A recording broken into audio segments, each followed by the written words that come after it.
male red squirrel jumps into action.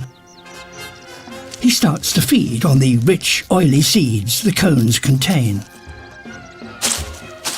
But he is a messy eater, and his leftovers alert others to what is now available.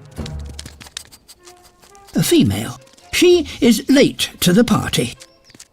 High above, the male sees her coming. He's in no mood to share. Driven off, the female considers her options. If she can sneak around the other side of the tree, she may be able to arrive unseen.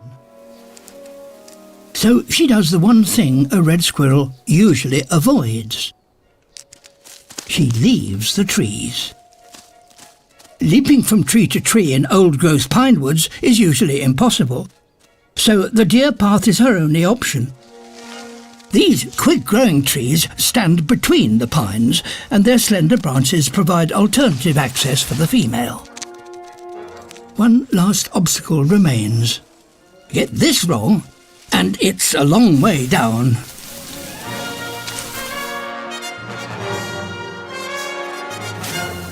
She's made it, back to the tree with the ripe pine cones, and the male hasn't even noticed.